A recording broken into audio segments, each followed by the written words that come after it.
Hello and welcome to Rajasthan Television's special show, wherein we bring you all the details of how digital technology is being used in our fight against COVID-19, and looking a little bit beyond that as well, as in the post-COVID scenario. We've been talking about how the digital intervention or the technological interventions have been helpful in finding solutions to the problems at hand, be it medical problems, be it problems with respect to logistics, or several other aspects as well. Today we're going to talk about how digital technology can help in finding solutions in the rural areas, vis-a-vis rural development or Panchayati Raj as well.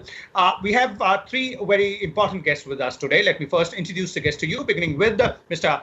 Prem Nagar, is the Joint Secretary of Ministry of Panchayati Raj, is with us. We're also joined by Chhavi Rajawat, tech-savvy Sarpanch of Soda village in Tonk district of Rajasthan. Welcome, Chhavi. And we also have with us Dr. Tiwari, the Associate Professor on Rural Development and Political Science in IIPA. Welcome, Dr. Tiwari, as well. So let me begin with you, Mr. Naga, and let's try and understand as to how the technology, and specifically the digital technology, is being used vis-a-vis rural areas, or trying to harness the effects of or the benefits of digital technology via our panchayats.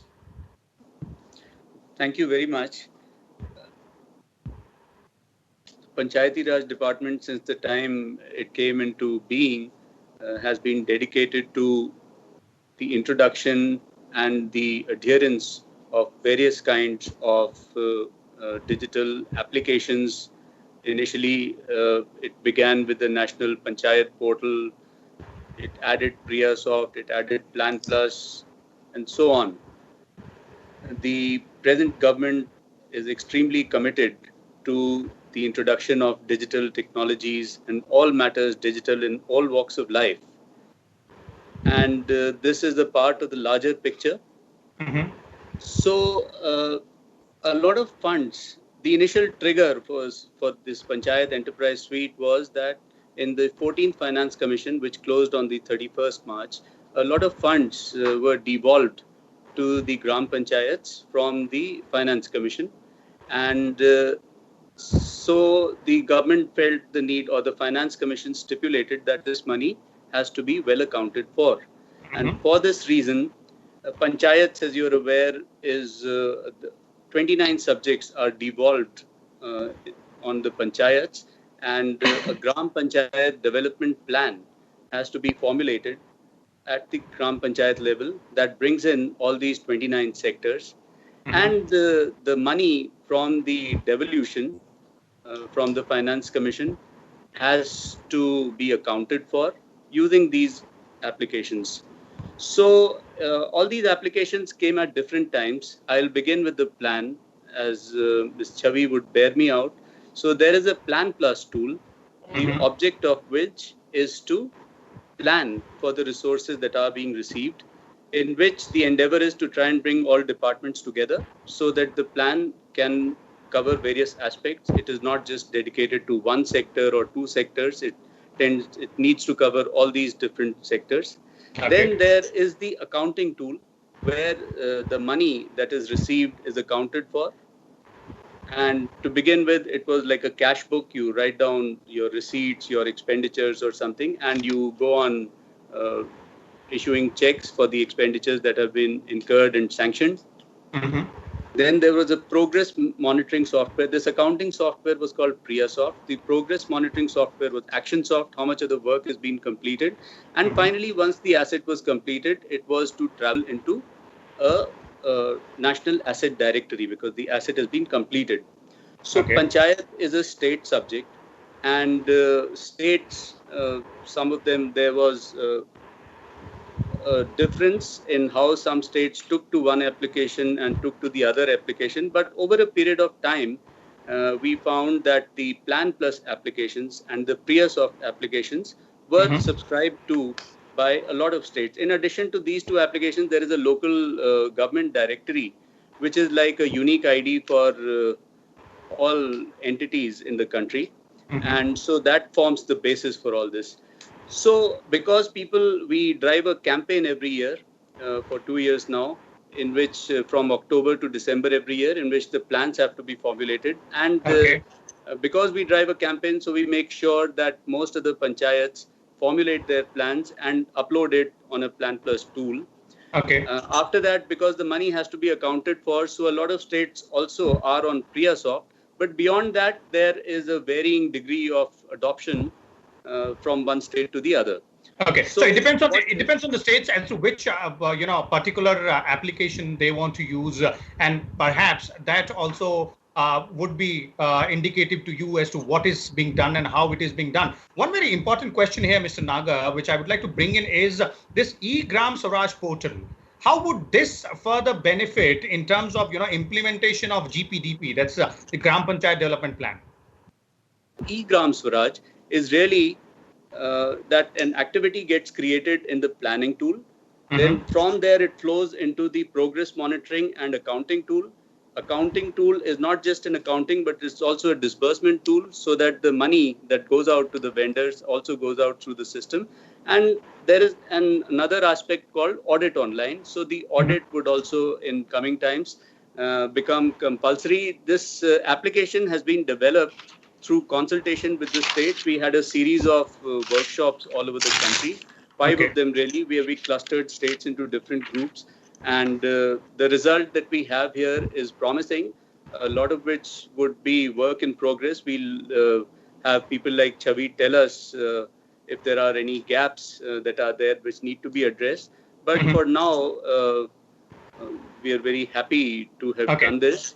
And yeah, please. Let me bring in Chhavi, since you mentioned, people like her are the ones who have to go ahead and work on the ground with these particular tools. Chhavi, since you're the head of a Gram Panchayat, being a Sarpanch out there, in terms of utilization of these technological tools, which Mr. Naga spoke about, in carrying out the works of the Panchayat, 1 and 2, in terms of other areas wherein the digital technology can be used, or rather is being used as of now for rural development? Right. Well, I personally feel that what the government has done is fantastic, and I think it does need to roll out in all states, especially given the fact, and coming from my personal experience of already having been a Sarpanch for 10 years, is that technology can, of course, streamline processes, make planning, make execution a whole lot easier.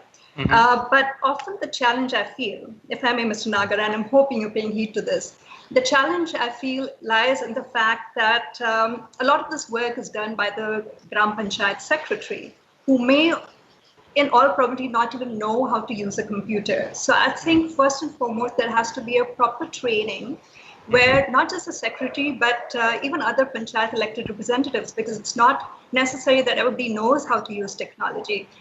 Because I often feel there's resistance, there's a little hitch that suddenly everything is going to become very transparent and more accountability.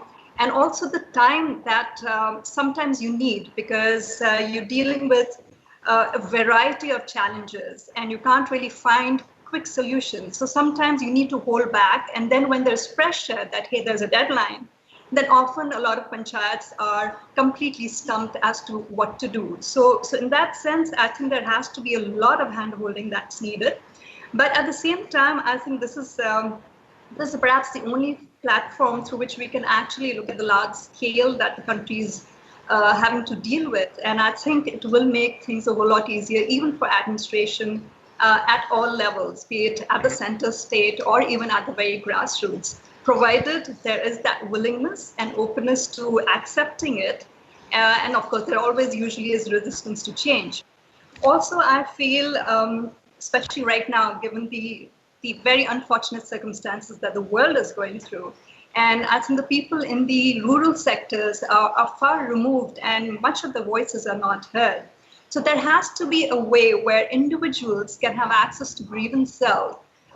For example, if I were to talk about the current scenario, while yes, there is disbursement of ration and so on and so forth, but the local shops, there is no monitoring and no way you can really monitor how every village ensures that the shopkeepers are not hiking up the prices. But there has to be a way. Also, there are often elected representatives who will perhaps have their own biases. So the people who really are poor and really are needy, there's no one really to hear the voices. So what can technology do to fulfill or ensure that those gaps don't exist? Skilling and education. I think especially till the middle school, at least, we have to ensure digital space is used to make sure that the foundation of education and the grassroots is improved. It is really, really unfortunate to see what children have access to, or rather they have access to nothing. And in that sense, I think we in villages are left out, and we are so terribly ignored that one has to really think, the government across all levels has to think, are we really creating assets for the country? And if we cannot pay heed to the very basics, the very basic foundation of education and skilling individuals, we are going to be in for a huge negative fall, really. Let's take all these points one by one. You've given enough food for thought out here, both for Mr. Nagar and Dr. Tiwari. Also, I hear I see has been listening to us very patiently. 2-3 things. I'll rephrase what Chhavi has pointed out, then we'll take it forward from there. The focus, according to her, needs to be more on training, accessibility, monitoring as well, and also skilling. So these are the 4 areas. I'll come to you, Mr. Nagar, but before that, let me bring in Dr. Tiwari here. Dr. Tiwari, these particular areas, and what more would you want to add to the list when we say that rural areas need to be given that opportunity of harnessing digital technology and the digital tools as well? So these are the key few areas, but what more can we add? Thank you. So this today is 24th April is Panchayati Raj Divas, and e-Gram Swaraj portal is going to be a great gift in the hands of the people. Definitely, it's a more simplified work-based accounting application for the Panchayati Raj institutions, as said by the earlier speakers, that it's a bringing a better transparency, decentralized planning, progress reporting, and also work-based accounting system will be more clear by this whole process. Now, if we go back to this Gram Panchayat Development Plan and we look into that, then this 14th Finance Commission has given untied funds. It's approximately 2,000 crores rupees that will be going to these for the Gram Panchayat Development Plan.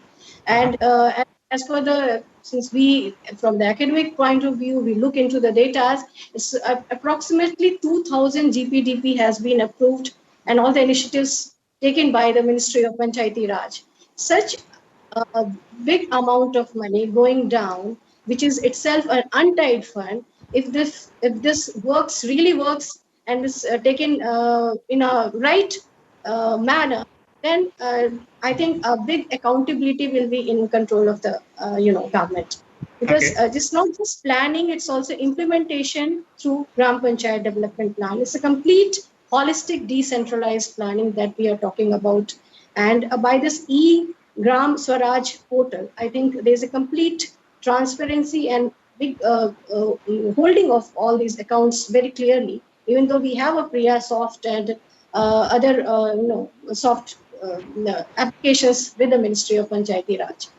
Another very important thing is now when we talk of digital technology and other e-governance, then this training and capacity building, which is always very important, capacity building areas of Ministry of Panchayati Raj. And what the elected representative needs is that they give 2 kinds of training. One is orientation training, and second is the refresher training. Orientation training is basically given after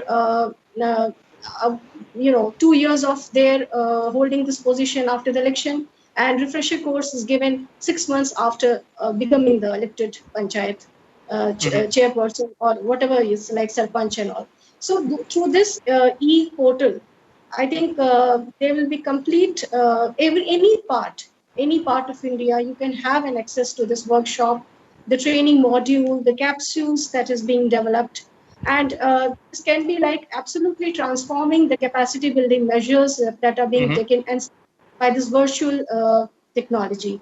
So, and 117 aspirational, districts which comes under this Gram Swaraj Abhiyan. This will be well taken care of by this Gram Swaraj portals. And Okay. another very important area which has not been taken, as you asked me, is that the fifth schedule areas. If we really take this this Swaraj portal, then the power of Gram Sabha will immensely increase in terms of MFP collections, minor forest produce collections. There is complete transparency and uploading the work plan, uploading the market price and other things, and the people can have an access directly to all these important informations Okay. anywhere, anytime with a fun finger tip. They can have an access to all this information. So Okay. it's just two way around, getting information. Not only the government is getting the information, but every citizen who belongs to this Panchayati Raj framework will Okay. have complete information and Okay. capacity. Okay, let me go to Mr. Nagar here. Mr. Nagar, looks like as you're pointing out, and as Dr. Tiwari also further elaborated, the plan seems to be very much in place. The funds also are flowing in, but the key areas which Dr. Tiwari also explained on and pointed out by Chhavi here to be looked into in terms of bridging those gaps or bridging that particular divide, training, accessibility, skilling. So how do you plan to go ahead and utilize technology further to take care of these aspects? Like I said in the beginning, that there were 4 different boxes. There was a plan and there was an accounting software. So the link between these two was not very clear. If you analyzed just the Gram Panchayat development plans based on the sectors that are devolved to the panchayats, you'd find that maybe the amount that is devoted to road construction, intra GP road, would be of the order of 60-70%. The planned expenditure on drinking water, sanitation was less. And by the time you came to women and child development and healthcare, you found a pittance that has been apportioned for these activities. We can't have that. We need a more egalitarian distribution between all these sectors.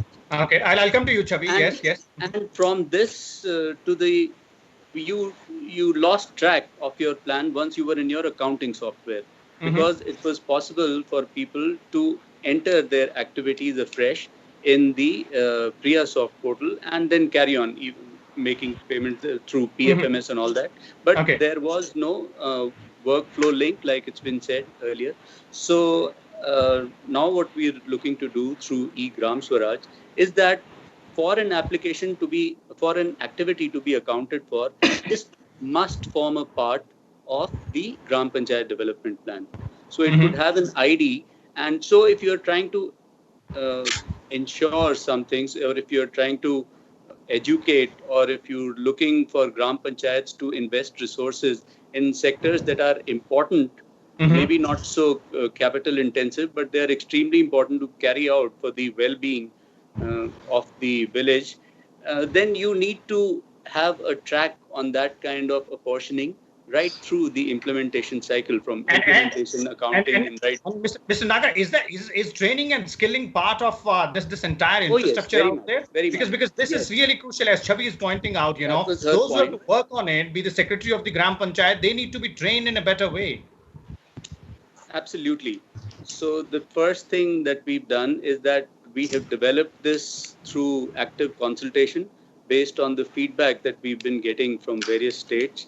And so that is a start. So it's not a figment of our imagination. It is something that is based on the learning over several years. There were Gram Panchayat presidents who had also attended. So it is fairly well grounded. We have a whole budget line dedicated to the e-Panchayat Mission Mode project, and we would be doing training intensively.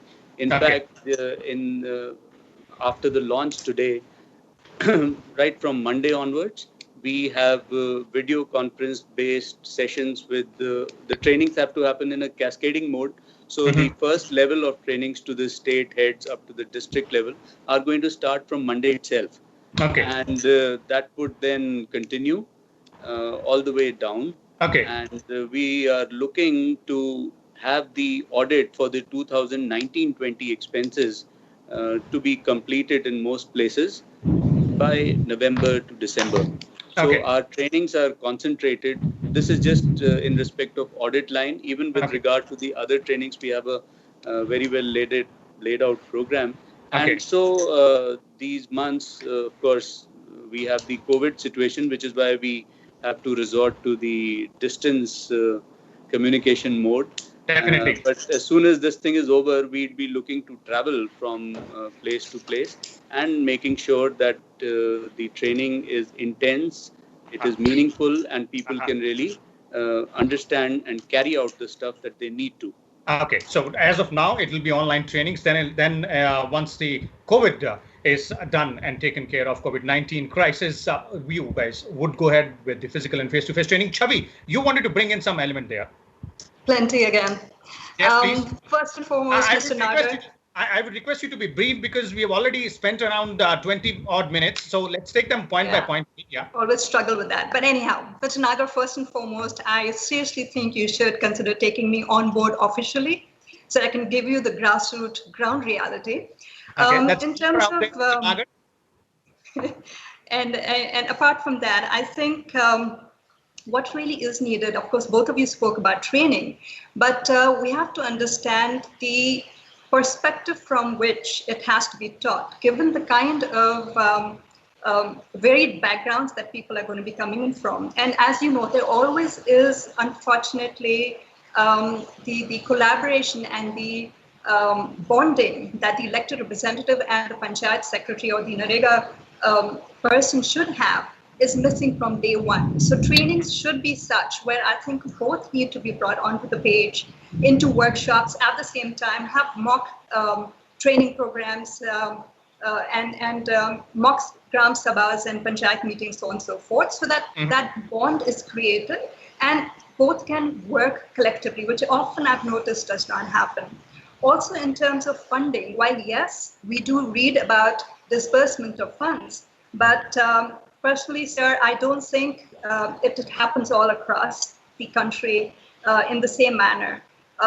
So yes, funds do reach the district headquarters, but how much of it does actually get disbursed to the panchayat is something that I don't think is really looked into. There also has to be a turnaround time set between the administrative sanction, the technical sanction, and the financial sanction to ensure that when the plan is proposed and sent to the block and the district headquarters, within a stipulated time frame, the FS is sanctioned, because unless until that does not happen, you have an entire year that goes by. So often I've seen the first two phases may happen within 2 weeks or maybe a month, and the financial sanction, unless and until you don't have the wherewithal to escalate it, may not happen even for the next 2 years. So how do you expect panchayats to really plan when there really is no one to provide them the support that they really need? So I think these are basic things to be thought of. But first and foremost, one also needs to ensure that the infrastructure for internet to function properly in itself is provided. Not every village has that. Even when I'm living in the city of Jaipur, I'm a little further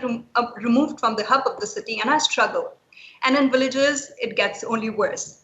So how do we, I know there is a plan, and yes, there is fiber that's been laid out, but often the support from where the fiber exists to where the panchayats are, and for the people to have access to, that often is also missing. So I think these are the basic things that have to be looked into. Definitely. Those are very, very important feedback points. I can see Mr. Nagar taking note of all that out there. Let me first bring in Dr. Tiwari here. Quick concluding comments from you, Dr. Tiwari, before I go to Mr. Nagar and we wrap up the episode.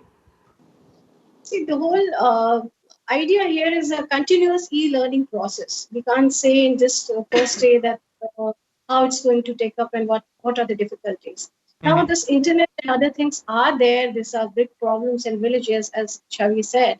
But we also had been doing recently, I won't say since long, but we call it a CAPI, application survey. where we go to very interior areas, even in villages, and we are using our tablets and the phones, where we are getting all the informations from these villages. And now Okay. if we have this kind of application, yeah, I'm telling you from my practical and empirical studies that we have been doing and carrying of a very big sample size, where we are Mhm. collecting the beneficiaries of minor forest produce, MSP for MFP, and various other information from not only the village area but also the tribal areas, which are very, very difficult to even go there. We are Okay. using this technology there, using the water internet facilities that we have. So that Okay. won't be a very difficult proposition as of now, as I could see that.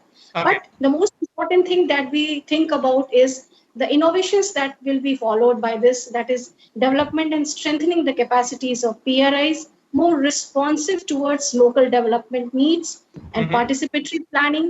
There will be, of course, efficient and optimal utilization of available resources. At least Mhm. we can have a complete, thorough idea of how it is being utilized with a big, crores, which was Okay. mentioned by the Joint Okay. Secretary, and leaving no one behind. Not even this complete gender equality and including training, this Uh-huh. and various missions that we have, proper application, implementation of those missions. So Okay. these are not verbally which we are saying that, Okay. but this will be, we see it properly translated at the grassroots realities. So Definitely. this is Those what are also I the thought. key points out there, as Dr. Tiwari is saying. Quick concluding ones from you, Mr. Nagar. We're running short of time, so if you can, tell us more about in terms of the feedback which you're getting from people like Chhavi who are there on the ground, and these points need to be taken care of. The main scheme that we run in the ministry is Rashtriya Gram Swaraj Abhiyan, which is essentially a capacity building and training program. Okay. So we are going all out for any kinds of training. Can I take a moment to talk about a scheme that's been launched today? Because Mhm. that somehow connects with the other things that we've been talking about. Yes. It was Yes. said, Please. Yes. Please. yeah. So the Swamitva scheme, which is a survey of the, I think Ms. Rajawat mentioned it Yeah. The land in her records, talk at the digitization. That's beginning. that's that's quite So a very that's also important aspect. something extremely important. That is bringing technology to the rural landscape in a Mhm. way that doesn't bog you down, like I got bogged down with your Skype in the beginning. So, and it really opens up doors. Um, so through this, the cooperation of the Panchayat would be elicited to Mhm. lay out the boundaries in the village, uh, Mhm. which divides all properties. So the reason that we are doing it, what normally looks to be a land revenue kind of an activity, the reason we are here is that Mhm. where they've practiced it successfully in parts of Maharashtra and Haryana, the Mhm. Panchayat plays a very important role in laying out that big tuna line. Tuna, because the drone can then fly up and take Okay. pictures. The whole thing is done by a Survey of India with the Okay. cooperation of the state government officials. And Okay. once the images are taken, they are collated, they are stitched together, and it is possible for each person living in the Abadi De area Mhm. of villages, it is possible for each of them to get a property card in Mhm. respect of their residential property inside the village. This is something that is new, that has not happened ever in most parts of our country. Okay. So So, this is something that is a quiet revolution, really, okay. because One. having a property card, your appreciation is going to happen in your. If you want to source a loan, you have a paper that Mhm. would be valid as a collateral. And you mentioned about disputes, Ms. Rajawat. So the disputes thing would be taken care of. And if at a future date a village is looking to grow vertically, Okay. then it'll be possible for you to do it based on these. So this is really something that is digital technology, that is Okay. simplified, that is going to lead to another kind of Swaraj. Okay, so definitely that is one more aspect wherein digital technology can be used. This is very interesting discussion which we have had in the past 30 odd minutes, and I'm pretty sure all three of you, specifically Chhavi, would have a lot more to add there as well. But we are running short of time, and we can continue this discussion later on in one of our other episodes as well. Meanwhile, thank you so much, Mr. Nagar, Chhavi out there, and Dr. Tiwari, all three of you, for bringing the varied aspects of how digital technology is being used and can further be improved upon, the aspects which can be improved upon vis-a-vis the panchayats or the rural areas as well. Thank you so much for being there for our viewers. So there it is. And we will come back again tomorrow with a different topic. But till then, you need to keep watching Rajya Sabha television. And more importantly, you need to also keep following the social distancing guidelines and others as stipulated by various government, state or center or at the district level. Stay home, stay safe. Let's fight and win this war against COVID-19.